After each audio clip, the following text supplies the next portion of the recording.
বিসমিল্লাহির রহমানির রহিম। আজকের ভিডিওতে আমরা শিখব ফিনান্স ব্যাংকিং এর খুব গুরুত্বপূর্ণ একটা টপিক, অর্থের সময়মূল্য। কালকে যেহেতু তোমাদের ফিনান্স ব্যাংকিং পরীক্ষা, এই অর্থের সময়মূল্য থেকে একটা প্রশ্ন থাকবেই। আজকে আমরা চেষ্টা করব যতটা সম্ভব স্বল্প সময়ে এবং সহজে এই অর্থের সময়মূল্য বোঝার। তো দেখো, এখানে লেখা আছে রুল 72। রুল 72 জিনিসটা কি, এটা একটু বুঝে নিই। টাকা বার্ষিক চক্রবৃদ্ধি হয়ে দ্বিগুণ হলে 72কে সুদের হার দ্বারা ভাগ করলে মেয়াদ পাওয়া যায় এবং মেয়াদ দ্বারা ভাগ করলে সুদের হার পাওয়া যায়। তো এটা কি, যেমন অনেক সময় ব্যাংকে গেলে বলে না যে আপনি এখানে যত টাকা জমা রাখেন 10 বছর পর আপনার টাকা দ্বিগুণ হয়ে যাবে। এই যে বললো 10 বছর, অর্থাৎ আমাদের মেয়াদ দিয়ে দিতেছে, কিন্তু আমাদের সুদের হার বলে নাই। এখন আমরা এখান থেকে চাইলেই সুদের হার বের করতে পারি। কিভাবে? 72 ভাগ 10 সমান সমান 7.2%। এই 7.2%ই হইবে সুদের হার। এখানে আমাদের মেয়াদ বলে দিছিল যে 10 বছর জমা রাখলে টাকা দ্বিগুণ হইবে। আবার যদি আমাদের সুদের হার বলে দিত যে আপনি 10% সুদ পাইবেন, আপনার টাকা দ্বিগুণ হইবে, তাইলে হয়তো এইরকমের যে এত বছর 7.2 বছর পর আমাদের টাকা দ্বিগুণ হয়ে যেত, মেয়াদ পেয়ে যেতাম আমরা। আশা করি জিনিসটা তোমরা বুঝতে পারছো। ঠিক আছে, এবারে আমরা একটা বোর্ড কোশ্চেন দ্বারা এই অর্থের সময়মূল্যটা একদম ক্লিয়ারলি বুঝবো। বোর্ড কোশ্চেন দ্বারা বুঝলে তোমরা এইখান থেকে কি রকমের প্রশ্ন আসে সেই প্রশ্নের প্যাটার্নটাও বুঝতে পারবা। তো আমি যে বোর্ড কোশ্চেনটা নিছি সেটা আমি এডিটিং এর মাধ্যমে এই জায়গায় লাগাই দেওয়ার চেষ্টা করব।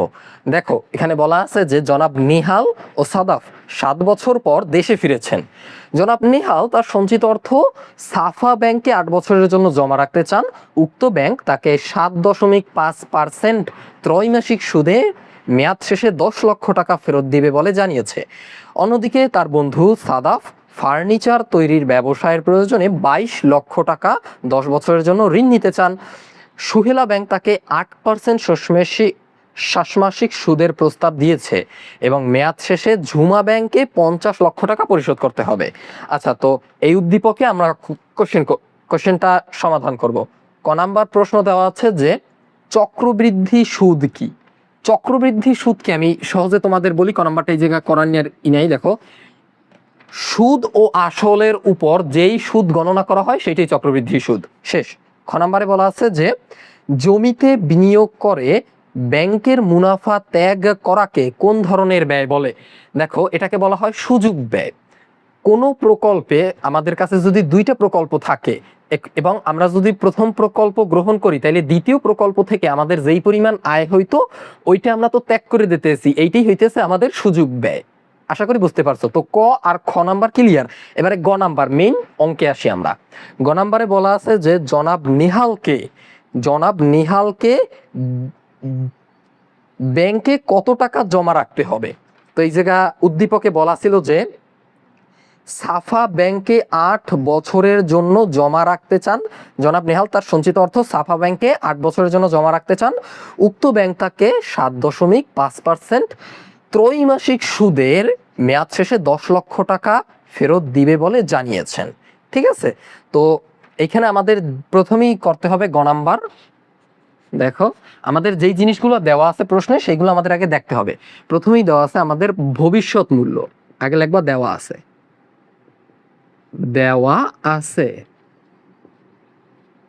দেওয়া আছে কি দেওয়া আছে? প্রথমে দেওয়া আছে ভবিষ্যৎ মূল্য।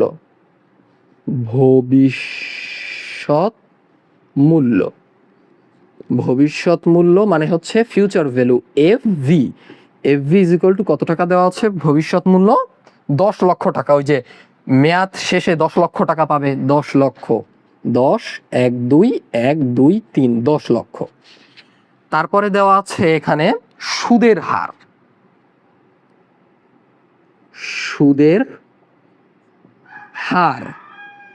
সুদের হার আই সমান সমান 7.5% 7.5% সমান সমান, এটা যদি আমরা 100 দ্বারা ভাগ করি 7.5 তাইলে হয় 0.075।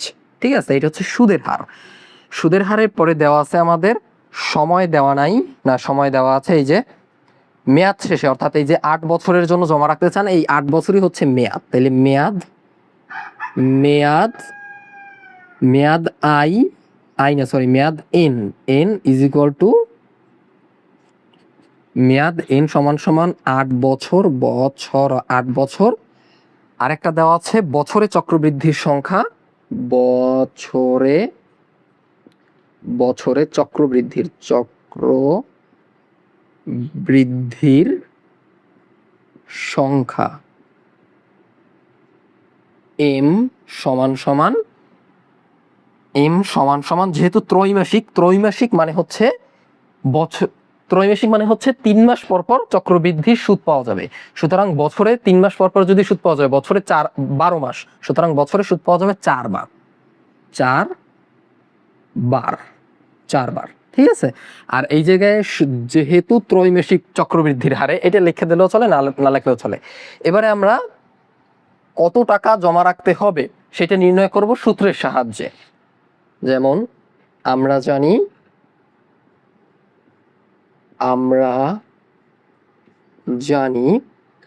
জানি প্রেজেন্ট ভ্যালু, আমরা জানি অর্থের বর্তমান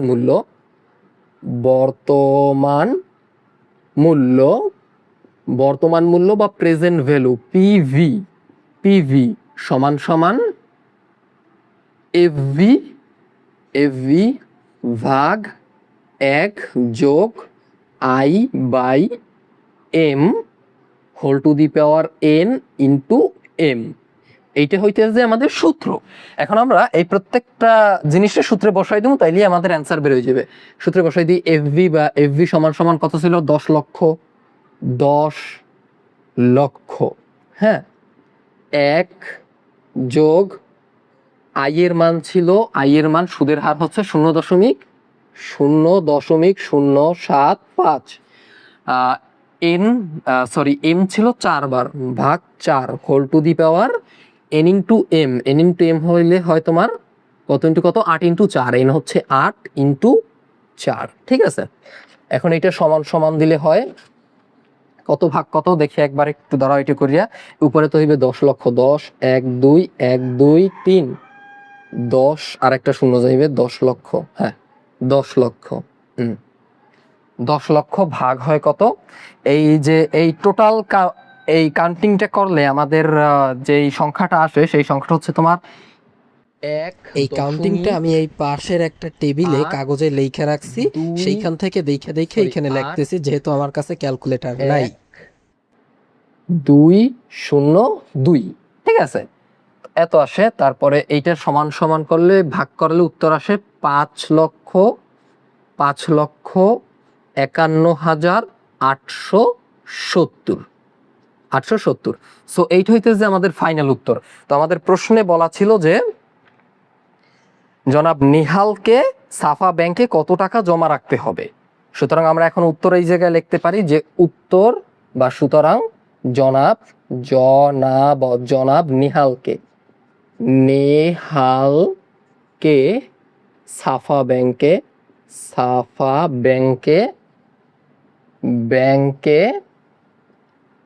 5,51,870 টাকা জমা রাখতে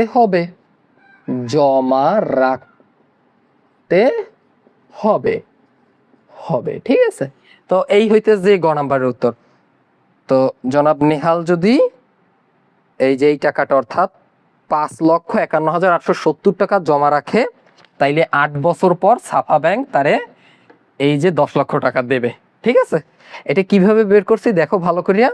জাস্ট আমরা প্রথমে আমাদের প্রশ্নে কি কি দেওয়া আছে উদ্দীপকে, এইটা আমরা ভালো করে খেয়াল করছি। আমাদের প্রশ্নে দেওয়া আছে ভবিষ্যৎ মূল্য এফডি সমান সমান এত টাকা, তারপর সুদের হার আই সমান সমান দেওয়া আছে। এখন এটা কিভাবে বের করছি, এই যে 7.5%, এটা হচ্ছে 7.5, দাঁড়াও এটা লেখাটা খারাপ দেখায়, 7.5, হ্যাঁ 7.5% রে বা 7.5 রে যদি 100 দ্বারা ভাগ করি তাহলে এটি আসে। ঠিক আছে। তারপরে হচ্ছে মেয়াদ এন সমান সমান 8 বছর, আর বছরে চক্রবৃদ্ধির সংখ্যা এম সমান সমান 4 বার।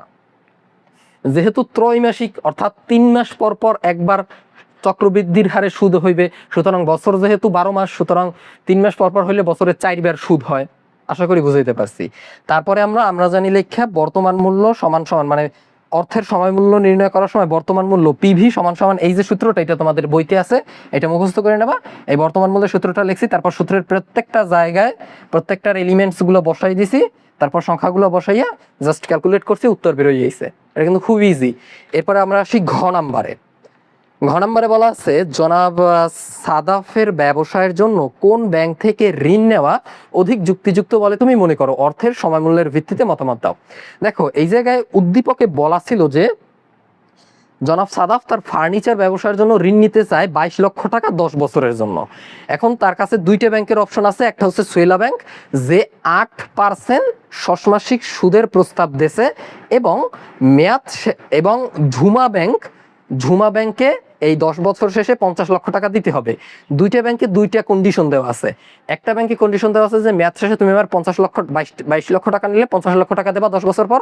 আরেকটা ব্যাংকে প্রস্তাব দিয়েছে যে ষষ্মাসিক চক্রবৃদ্ধির সুদ হারে, অর্থাৎ 6 মাস পর পর একবার চক্রবৃদ্ধি হবে, অর্থাৎ বছরে 2বার চক্রবৃদ্ধির সুদের হারে তুমি 22 লক্ষ টাকা নিলে 10 বছরে আমারে 8% হারে সুদ দিতে হইবে।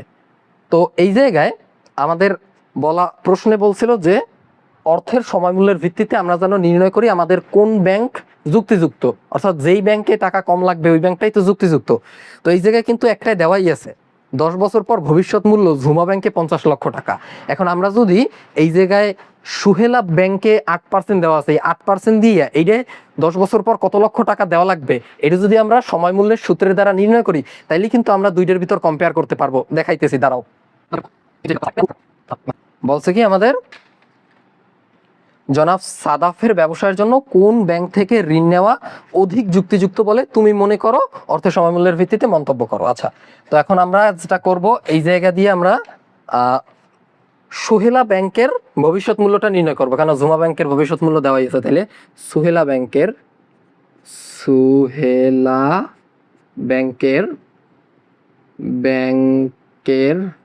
ভবিষ্যৎ মূল্য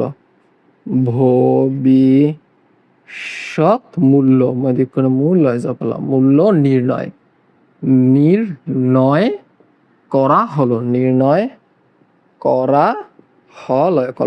করা হলো। এটু লিখে আমরা লেখা শুরু করবো, ঠিক আছে? তো আমাদের প্রথমে লিখবো দেওয়া আছে।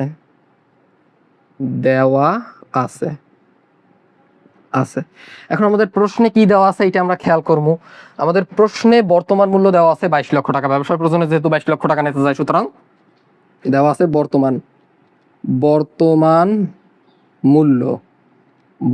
মূল্য বা present value PV is equal two 22 লক্ষ, 22 লক্ষ।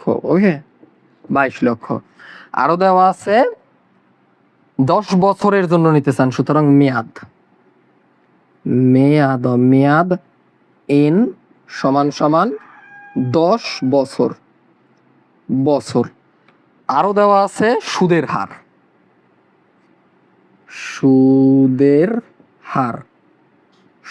হার আই সমান 8% বা 0.08। আরো দেওয়া আছে যে এইটা ষষ্মাসিক সুদের হার, সুতরাং বছরে চক্রবৃদ্ধির সংখ্যা হইবে, সুতরাং বছরে চক্রবৃদ্ধির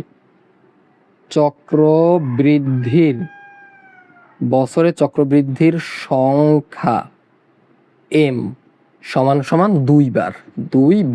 যেহেতু 6 মাস পর একবার হইবে, সুতরাং বছর হইবে 2বার। ঠিক আছে, এইগুলো আমাদের দেওয়া আছে। এবারে আমাদের নির্ণয় করতে হইবে ভবিষ্যৎ মূল্য। সুতরাং আমরা জানি লিখে ভবিষ্যৎ মূল্যের সূত্রটা লিখে দেব। আমরা জানি কি জানি ভবিষ্যৎ মূল্য ভবিষ্যৎ মূল্য বা FV future value is equal to PV into 1 যোগ I by M whole to the power N into M. ঠিক আছে, তারপরে আমরা সমস্ত এলিমেন্টগুলো বসাই যাবো। পিভি কত দেওয়া আছে 22 লক্ষ, 2 10 2 22 1 2 1 2 3 22 লক্ষ। এই অর্থের সময়মূল্যটা অনেক সোজা। ঠিক আছে, তারপরে 1 যোগ আই এর জায়গায় বসাবো 0.08, এই যে আই সমান 0.08 ভাগ এম সমান 2বার 2 গুণ এন সমান 10 বছর, 10 গুণ 2। ঠিক আছে, 10 গুণ 2 সমান সমান 22 লক্ষ, 2 10 2 22, 1 2 1 2 3 22 লক্ষ গুণ এইটা ক্যালকুলেট করলে যতটা আসে ক্যালকুলেটারে তোমরা এটি করে নেবে। এটা আসে তোমার হচ্ছে 2.19191123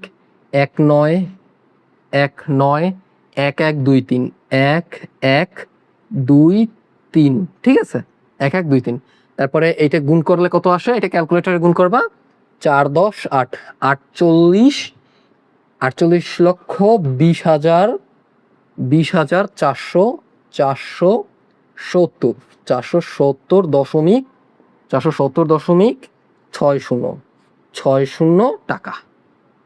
টাকা।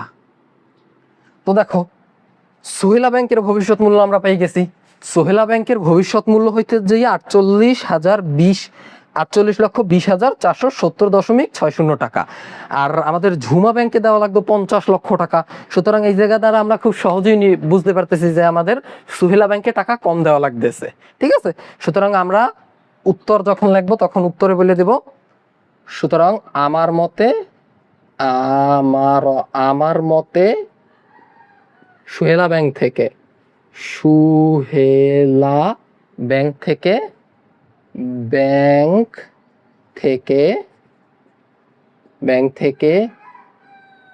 ঋণ গ্রহণ